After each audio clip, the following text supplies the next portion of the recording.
Hello friends, I welcome you again to my channel DLI dedicated to learn and improve. Friends, अपने channel पर जो various playlist बनाकर अभी तक मैंने वीडियो अपलोड किए हैं वो आप अपने सामने स्क्रीन पर देख सकते हैं।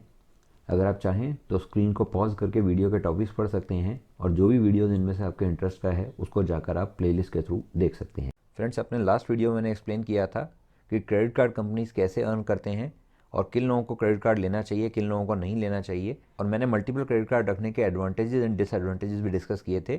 आज के वीडियो में मल्टीपल क्रेडिट कार्ड्स के रिकॉर्ड को कैसे मैनेज करना है, मैं इसके बारे में डिस्कशन करूंगा। फ्रेंड्स, इसके लिए एक चीज़ हमारे काम आ सकती है, that is concatenation command in MS Excel. मैंने यहाँ पे सैम्पल के लिए कुछ डेटा फिल कर रखा है।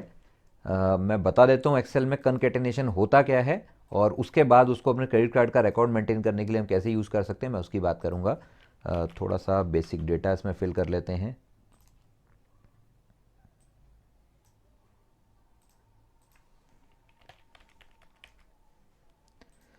तो फ्रेंड्स, सपोज़ यहाँ कुछ नेम और सरनेम लिखे हुए हैं, मेरे पास डेटा इस फॉर्म में है एंड आई नीड कि मुझे इसे कंबाइंड फॉर्म में लेना है। तो कंबाइंड फॉर्म में लेने के लिए एक्सेल में एक कमांड होती है कनकैटिनेशन। कैसे लगता है फार्मूला? कोई भी फार्मूला इक्वल टू से स्टार्ट होता है तो equal to this thing and shift के साथ 7 मैंने दबाया है, दिस थिंग। तो ये देखिए, इन दोनों को कंबाइन करके इसने दे दिया। बट यूजुअली मुझे नेम और सरनेम के बीच में गैप देना होगा एंड सपोज मैं नेम और सरनेम के आगे जी भी लगाना चाहता हूं, तो ये हम किस तरह कर सकते हैं? Equal to this thing and inverted comma करके मैं एक स्पेस दे रहा हूं और इन्वाइटेड कॉमा क्लोज। तो अब मैं क्या कमांड दे रहा हूं कि B3 के आगे एक स्पेस लगा के मुझे आंसर दे दो, लेकिन अभी मैं एक और एंड लगा के ये सरनेम भी ले लेता हूं एंड इफ नीडेड मैं एंड लगा के इन्वाइटेड कॉमा स्पेस जी लिख देता हूं और एंटर कर देता हूं।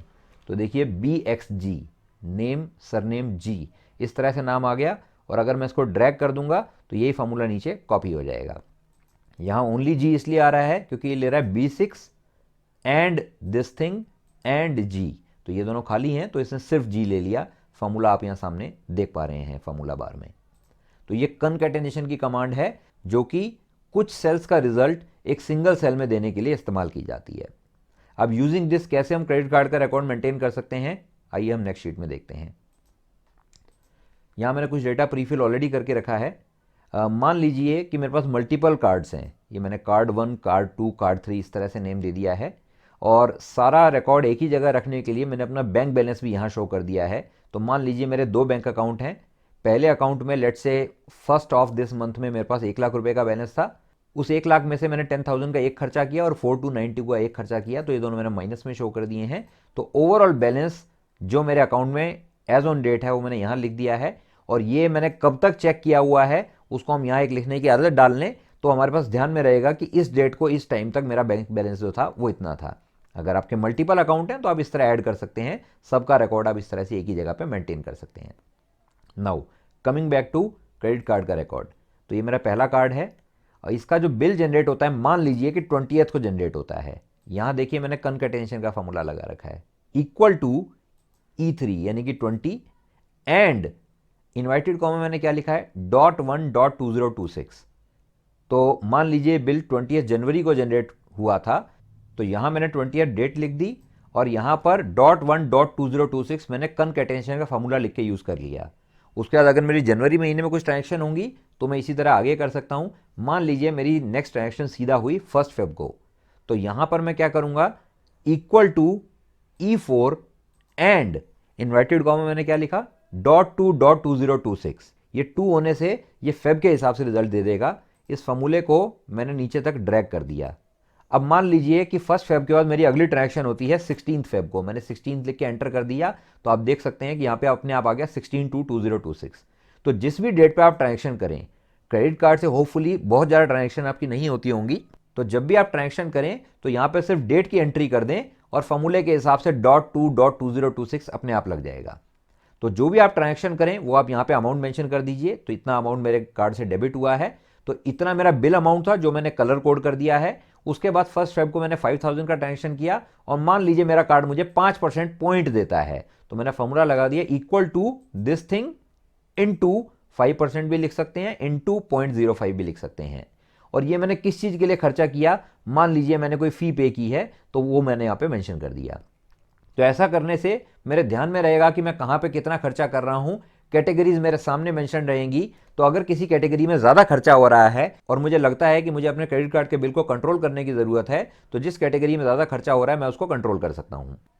मान लीजिए कुछ ईएमआई में मैंने परचेज किया था, उसकी इंस्टॉलमेंट जा रही है, तो इस मंथ 5th इंस्टॉलमेंट जाएगी। अमाउंट मुझे पहले से मालूम है, मैंने यहाँ पर लिख लिया, रेड में लिख दिया है। तो जब मेरा बिल जनरेट होगा तो मैं क्रॉस चेक कर लूंगा कि जितना अमाउंट मैंने लिखा था और जितना बिल में चार्ज हुआ है वो सेम है या उसमें कुछ मिसमैच है, ताकि अगर कोई मिसमैच हो तो भी मुझे पता लग जाए। तो जैसे ही आपकी ईएमआई में कोई परचेज होती है क्रेडिट कार्ड से, जस्ट इन केस आप कोई ऑफर अवेल करने के लिए आप ईएमआई से परचेज करते हैं, तो आप यहाँ पर मेंशन एडवांस में ही कर लें कि मेरे इतने की ईएमआई जो है हर महीने मेरे कार्ड में चार्ज होगी। अब इसी तरह कार्ड टू का भी इसी तरीके से मैंने रिकॉर्ड लगा दिया है। ये आगे मैंने 20 डेज लिख दिया है, एज्यूमिंग कि मेरा ये कार्ड मुझे बिल साइकिल एंड होने की डेट के 20 डेज के अंदर बिल पे करने के लिए कहता है।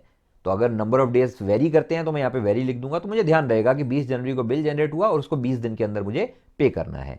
जो अमाउंट हम पे करते हैं उसको मैंने माइनस में यहाँ पे लिख दिया है, सो दैट जब आप ऐड करोगे तो ये अमाउंट अपने आप लेस हो जाए। और यहां मैंने ओवरऑल सम का फॉर्मूला लगा दिया है। कैसे लगता है मैं इसको डिलीट कर कर लगा कर दिखा रहा हूं।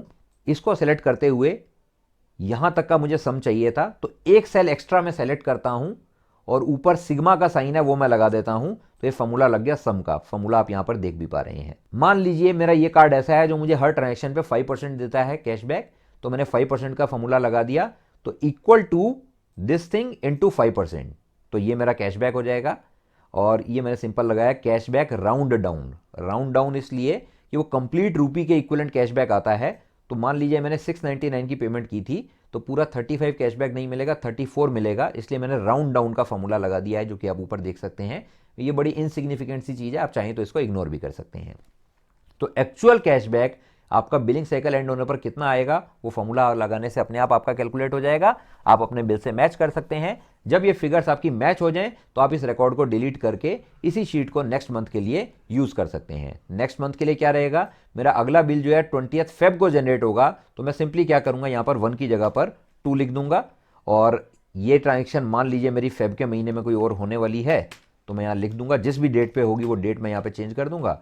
और उसके बाद की ट्रांजेक्शन में मैं यहां पर 3 कर दूंगा, एज्यूमिंग कि मेरी अगली ट्रांजेक्शन जो है मार्च में होगी।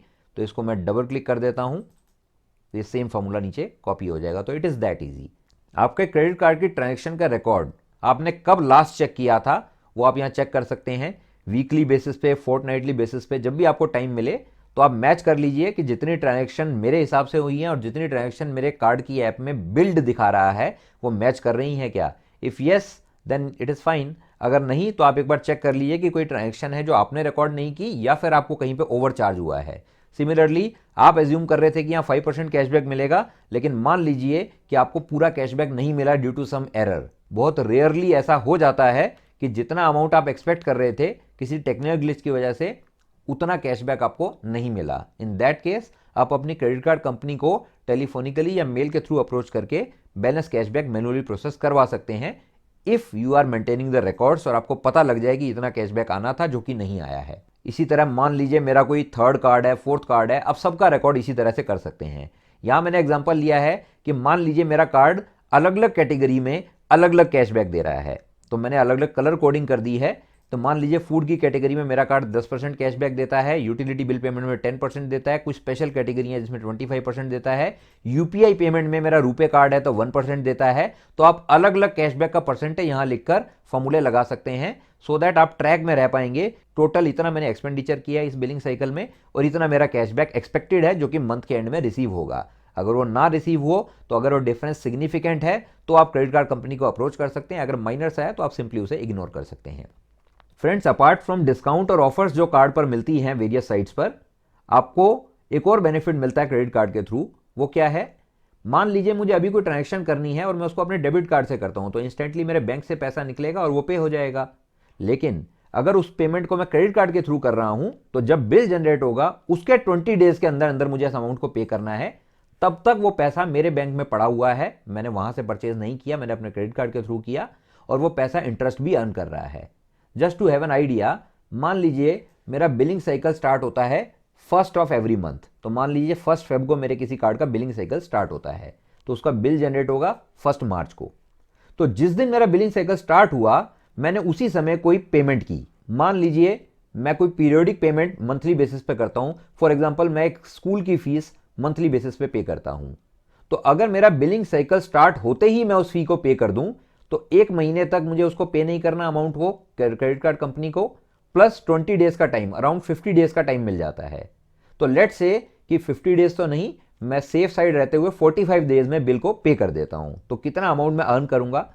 मान लीजिए मैंने 5000 की फी पे की, 1% मेरा कार्ड कैशबैक देता है किसी भी ट्रांजेक्शन पे, तो 50 रुपीज मुझे कैशबैक मिला। 2.5% सेविंग बैंक का इंटरेस्ट होता है, तो ये 5000 मैंने अपने बैंक से नहीं पे किया, तो ये इंटरेस्ट अर्न कर रहा है at the rate 2.5% per year. 125 rupees का इंटरेस्ट अर्न होगा 1 ईयर में, लेकिन मैंने 45 डेज तक का इंटरेस्ट प्रोरेटा बेसिस पे कैलकुलेट करना है, तो दैट्स कम्स टू 15.41 रुपीज। तो ओवरऑल इतना मेरे क्रेडिट कार्ड ने कैशबैक दिया और इतना मेरा इंटरेस्ट अर्निंग हुई। टोटल जो मेरी अर्निंग हुई वो इतनी हुई। तो 5000 की पेमेंट पे इतनी अर्निंग हुई, और अगर मैं परसेंटेज में कैलकुलेट करूं, फॉर्मूला आप यहां देख सकते हैं, मैंने अपने प्रीवियस वीडियो में एक्सप्लेन किया था एमएस एक्सेल के फॉर्मूला वाले वीडियो में, तो 1.31% की अर्निंग हुई। बहुत मीगर है, इनसिग्निफिकेंट है, लेकिन आप कोई एक्स्ट्रा एफर्ट नहीं कर रहे हैं अर्निंग करने के लिए।